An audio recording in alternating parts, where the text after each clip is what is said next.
एक सेठ जी है, बहुत धर्म का काम करते हैं। उनको पता चला किसी गांव में पानी की बहुत किल्लत है, तो उन्होंने एक कुआं बनवा दिया गांव में ही। अब गांव वालों के लिए अच्छा हो गया, अब उनको दूसरे गांव पानी लेने नहीं जाना पड़ता था।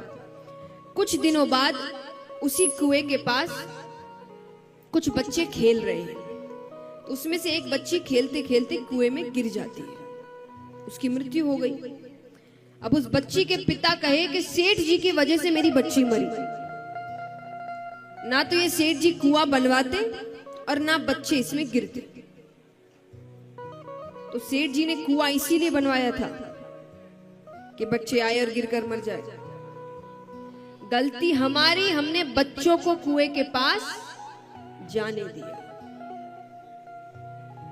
तो संसार भी एक कुएं की तरह है। कुएं में से पानी कैसे भरते हैं बताइए, पता है?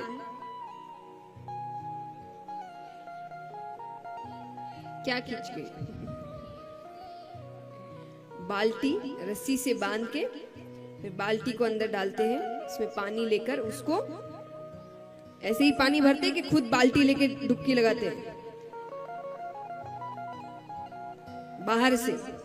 तो संसार यही है,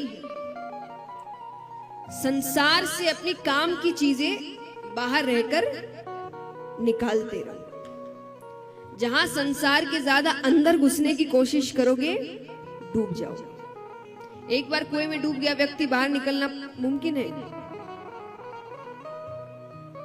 अब वो दूसरों की मदद मांगे तो बात अलग है, वो चिल्ला रहे हैं, वो आया नहीं आया उसका कुछ पता खुद के लिए तो मुमकिन नहीं है। तो संसार यही है। कुएं में जैसे आप पानी बाहर खड़े होकर निकालते, संसार की भी चीजें बाहर खड़े होकर करिए। जहां बहुत अंदर घुसने की कोशिश की तो डूब जाएंगे। तो भगवान प्रहलाद जी को यही समझा रहे हैं कि तुम्हें इसका त्याग करना पड़ेगा। मैंने तुम्हें हर चीज अच्छी इसीलिए दी कि तुम मेरा भजन कर सको, पर तुमने तो मुझे ही भुला दिया। दुनिया की हर चीजों में तुम इतनी मर्यादा रखते हो, पर सत्संग में तो कोई मर्यादा नहीं रहती। रहती है क्या?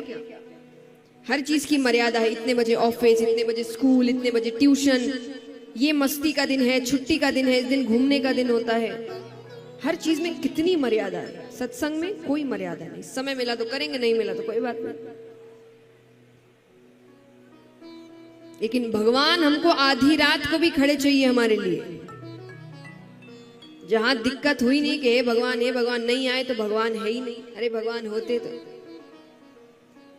अपना कल्याण करवाना है, तो तुम्हें सत्संग में भी मर्यादा रखनी पड़ेगी। भगवान कहते हैं कि दुनिया की ऐसी कुछ चीजें हैं जिसमें बदली नहीं चलती। बदली माने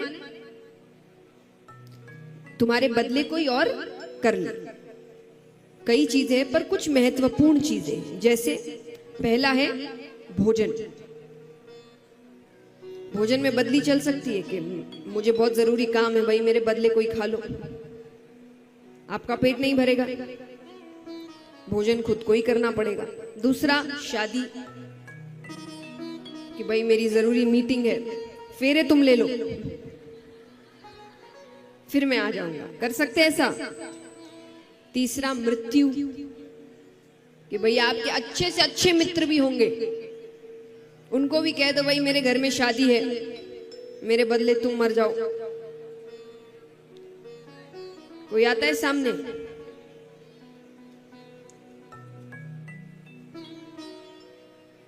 और परिस्थिति कई बार होता है ना कि किसी की मृत्यु हो जाए तो कोई बहुत दुखी होता है, वो कहता है उसे क्यों ले गए, मुझे क्यों नहीं ले गए, मुझे क्यों नहीं ले गए।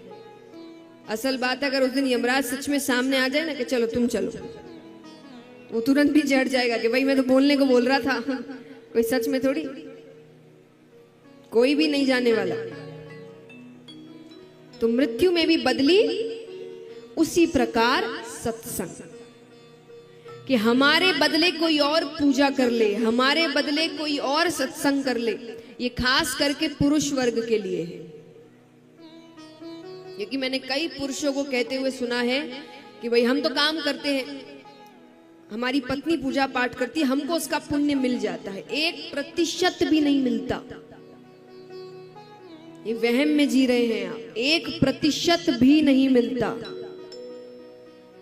आपके काम के लिए कोई पूजा हो रही, आपका काम भले ही हो सकता है, पर आपको पुण्य कुछ नहीं मिला है, वो सब उसको मिल रहा है। पता चला दोनों ऊपर गए, आप पीछे पीछे स्वर्ग जाएंगे, वो यमराज पीछे से ही खींचेगा, और सत्संग उसने किया था, तुमने नहीं। इसीलिए सत्संग भी खुद को ही करना पड़ता है, आपके बदले कोई और नहीं कर सकता। तो भगवान प्रहलाद जी को समझा रहे हैं कि सत्संग में बदली नहीं चलती। अगर आपको मुक्ति चाहिए, जैसे मान लीजिए कि 2 स्थान है मरने के बाद, स्वर्ग और नरक। कितनों को यहां स्वर्ग जाना है? हाथ उठाओ।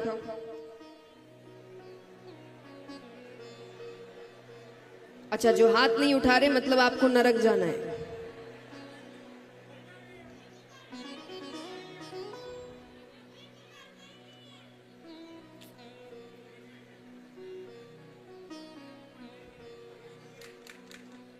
देखिए, हाँ, वो बच्चा है, मैं ज्यादा बोलना नहीं चाहूंगी उसके सामने। उनकी प्यारी सी दुनिया है, बेटा भी बड़े हो। लेकिन 2 स्थान है, देखिए, जो होना है वो तो होगा। कितने ही हम ख्याली पुलाव बना ले कि नहीं जाना है, नहीं जाना है, जाना तो पड़ेगा। तो 2 स्थान है, तो कहां जाना चाहेंगे? अधिकतर लोग स्वर्ग चाहते हैं कि भाई स्वर्ग जाए, है ना। लेकिन वही बात है कि स्वर्ग के लिए मरना पड़ेगा, कि खुद के मरे बिना स्वर्ग भी नहीं मिलता। तो अगर कुछ भी चाहिए, उसके बदले कुछ करना पड़ेगा। तो स्वर्ग चाहिए, मुक्ति चाहिए, कल्याण चाहिए, तो सत्संग करना पड़ेगा। ये बात हम जितनी जल्दी समझ ले, और मर्यादा के तौर पे, जब मन चाहा तब नहीं। अगर हम भगवान को मर्यादित रूप में नहीं मनाएंगे तो वो भी हमारी मदद मर्यादित रूप में नहीं करेंगे। उनका भी जब मन होगा तब आएंगे, जब मन नहीं होगा नहीं आएंगे। क्योंकि हम कितना महत्व उनको दे रहे हैं, जो हम वापसी में चाहते कि वो हमको महत्व दे। तो भले ही आप छोटी सी मर्यादा रखें कि घर से निकलने से पहले ही, मान लीजिए, शुरुआत आप खाली इतना करें कि मंदिर में धूप लगा के जाना है। इतनी ही शुरुआत करिए। धीरे धीरे जैसे जैसे आदत पड़ी, फिर एक कोई स्तुति कर लिया, एक पाठ, एक माला, लेकिन एक मर्यादा। और मर्यादा माने कि ये काम मुझे करना है, फिर दुनिया इधर की उधर हो जाए, ये काम नहीं हटना चाहिए। यही तो तप है। मैंने कुछ 2 दिन पहले भी समझाया, तप माने सिर्फ जंगल में जाके तपस्या करना नहीं होता। तप माने कोई भी काम मर्यादित रूप में करना। आप पढ़ाई जब मर्यादित रूप में करते हैं तप है। अपने ऑफिस का काम मर्यादित रूप में करते हैं तप है। गृहस्थ का काम, घर संभालना मर्यादित रूप में करते हैं तप है। और उसी प्रकार भगवान का सत्संग मर्यादित रूप में करते हैं तो वो भी तप है।